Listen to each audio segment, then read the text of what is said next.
இதை பற்றி பேசுவதற்காக அரசியல் விமர்சகர் திரு ரவீந்திரன் துரைசாமி அவர்கள் நம்மோடு இணைப்பில் இருக்கிறார். சார், இணைப்பில் இணைந்தமைக்கு மிக்க நன்றி.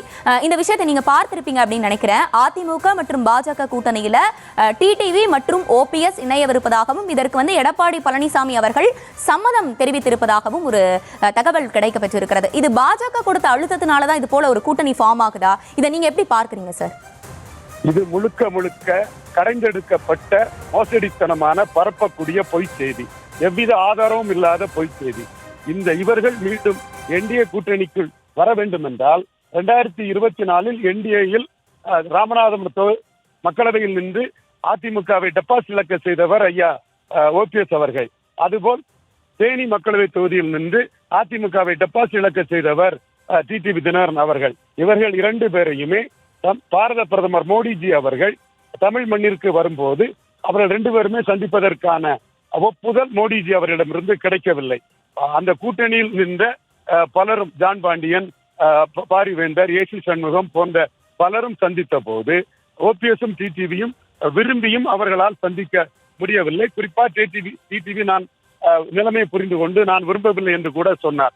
அப்படி இருக்கும் கூடிய சூழ்நிலையில் அந்த அணியில் அவர்கள் இல்லை என்பதை நிலைநாட்டியது எடப்பாடி பழனிசாமி அல்ல, பாரத பிரதமர் தாமோதர் நரேந்திர மோடி. இதை நாம் ஒப்பிட வேண்டும் என்றால் 2021 ஆண்டு சாக்கடை ஜலம் என்றாலும் வீடு தீப்பற்றி எரியும் போது அதை கொண்டு அணைக்க வேண்டும் என்று சொன்னவர் சத்திரியன் குருமூர்த்தி அவர்கள். அப்பொழுது நாம் சொன்னோம், மோடிஜி இன்க்ளூசிவ் அலையன்ஸில் சசிகலா அம்மையார் வர முடியாது என்று நாம் சொன்னோம். சத்திரியன் குருமூர்த்தி, எமர்ஜென்சி ஹீரோ சுப்பிரமணிய சாமி, இல்ல கணேசன்ஜி, பொன்னார் போன்றவர்கள் கருத்தை மீறி நம்முடைய கருத்து அன்று நிலை பெற்றது, உறுதி பெற்றது.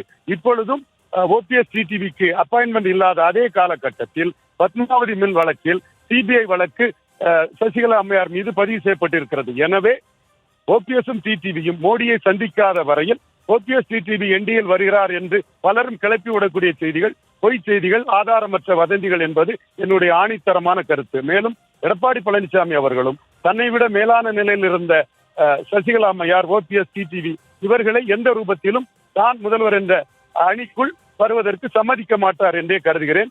எனவே மீண்டும் ஓபிஎஸ் டிடிவி என்டிஏக்குள் வர வேண்டும் என்றால் அவர்களுக்கும் மோடிக்கும் இடையுமான ஒரு சந்திப்பு நடந்தாக வேண்டும். மோடியே மறுத்த ஒன்றை மற்றவர்கள் அதில் செயல்படுத்தி விட முடியும் என்று கூறினால் அது நம்பகத்தன்மையற்றது, அதை ஏற்றுக்கொள்ள முடியாது என்பது என்னுடைய ஆணித்தரமான கருத்து.